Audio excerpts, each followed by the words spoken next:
Assalamualaikum warahmatullahi wabarakatuh. Perkenalkan, nama saya Hernawati Wijaya. Pada kesempatan kali ini, saya akan membahas Standard Operating Procedure atau yang biasa kita kenal dengan SOP. Nah, untuk lebih lengkapnya lagi, saya akan membahas prosedur penanganan masalah kehilangan. Nah, tujuannya itu yaitu memastikan bahwa setiap kejadian kehilangan dapat ditangani dengan cepat, tepat, dan benar. Artinya, dalam melaksanakan penanganan kasus ini harus sesuai dengan policy procedure, work instruction, dan SOP ini. Sehingga dengan demikian, kasus kehilangan ini akan dapat diselesaikan dengan menguntungkan kedua belah pihak. Selanjutnya itu ada ruang lingkup, di mana prosedur ini menceritakan proses dimulai dari laporan korban kehilangan barang ke security, tindakan pengamanan dan investigasi, dan sampai kepada penyelesaian baik itu oleh polisi atau oleh pimpinan unit. Yang ketiga itu definisi. Yang pertama ada TKP, itu tempat kejadian perkara, BAP, berita acara pidana, EXCOM, yaitu Executive Committee, terdiri dari JM dan EAM, Civ Accounting, Civ HRD, and Civ Security.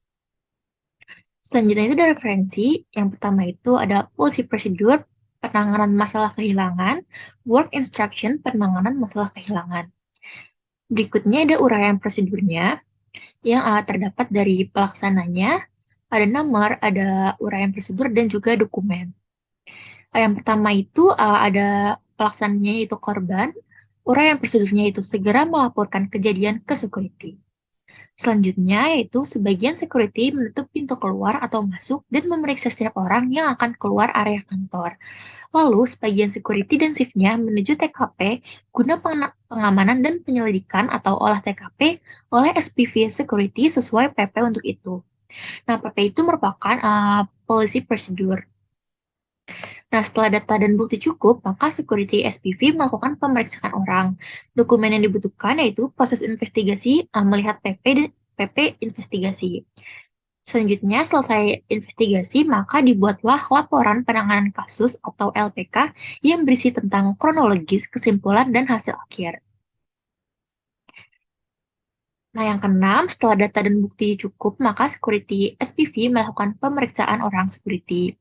Selanjutnya, LPK diterima dari security, maka oleh Excom melakukan marketing dan memutuskan tindakan apa yang diambil jika tersangka adalah orang internal perusahaan itu sendiri.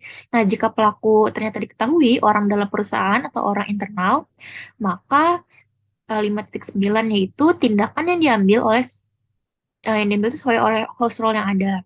Jika justru orang luar pelakunya, maka kasus ini dilimpahkan kepada pihak yang berwajib atau polisi. Selanjutnya, jika pelaku adalah orang dalam dan diselesaikan sesuai house rule, dapat dilakukan dengan jalan damai, yaitu selesai dengan damai dan kasus ini akan ditutup. Namun, jika ternyata tidak dapat dengan jalan damai, maka kasus ini diselesaikan dengan pihak yang berwajib. Selanjutnya, terima laporan, polisi segera memprosesnya sesuai dengan hukum yang berlaku. Kemudian, proses selesai. Berdasarkan uraian prosedur ini, maka dapat dilihat pada flowchart berikut. Nah, di sini terdapat flowchart penanganan masalah kehilangan yang dibagi menjadi 4 section, yaitu ada korban, security, excom atau executive committee, dan polisi. Yang pertama itu oleh korban, korban tersebut melaporkan kejadian kepada security. Kemudian, sebagian security menutup pintu keluar atau masuk dan memeriksa setiap orang yang akan keluar area kantor.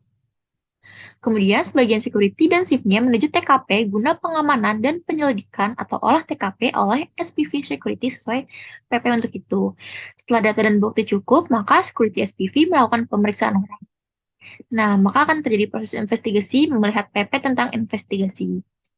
Nah, setelah selesai investigasi, maka dibuatlah laporan penanganan kasus atau LPK yang berisi tentang kronologis, kesimpulan, dan hasil akhir. Selanjutnya, LPK yang diterima dari security, maka oleh Excom itu akan melakukan meeting dan memutuskan tindakan apa yang akan diambil jika tersangkanya adalah internal. Nah, jika tersangkanya bukan orang internal, maka kasus ini dilimpahkan kepada pihak yang berwajib atau polisi. Jika tersangkanya itu orang internal, maka tindakan yang diambil sesuai house rule yang ada. Nah, apakah bisa diselesaikan dengan jalan damai? Jika tidak, maka kasus ini diselesaikan oleh pihak yang berwajib, sama seperti jika orang itu bukan orang internal. Jika bisa diselesaikan dengan jalan damai, maka selesai dengan damai dan kasus ini ditutup. Maka proses selesai. Nah, jika kasus ini diselesaikan oleh pihak yang berwajib, maka akan melanjutkan step selanjutnya itu kepada polisi, yaitu akan menerima laporan, polisi segera memprosesnya sesuai dengan hukum yang berlaku. Baru proses ini akan selesai.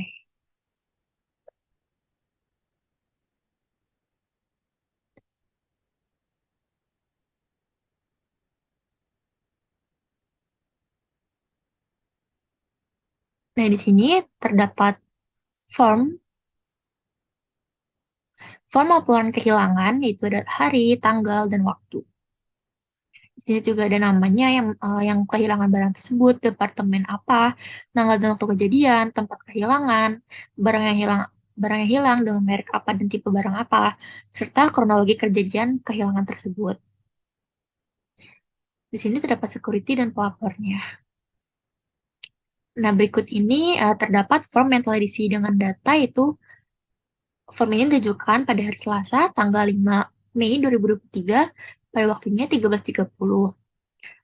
Nama yang kehilangan itu Hernawati Wijaya, departemennya purchasing, tanggal waktu kejadiannya yaitu 8 Mei 2023 pada pukul 12. Tepat kehilangannya itu ruang departemen purchasing, barang yang hilang itu laptop dengan merek HP.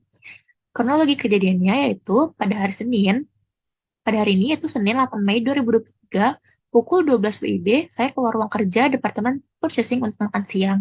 Saya meletakkan laptop di atas meja kerja saya. Setelah saya kembali ke ruangan sekitar pukul 12.45 WIB, laptop saya sudah tidak berada di atas meja kerja saya. Saya sudah mencoba untuk mencari di seluruh area dalam ruang kerja Departemen Purchasing, namun tidak menemukan laptop tersebut. Dan di sini tempat security yang kita ajukan form ini yaitu Budiono, pelapornya itu Hernawati Wijaya. Nah, form ini berikutnya akan diajukan ke security.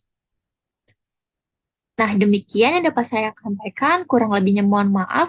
Wassalamualaikum warahmatullahi wabarakatuh.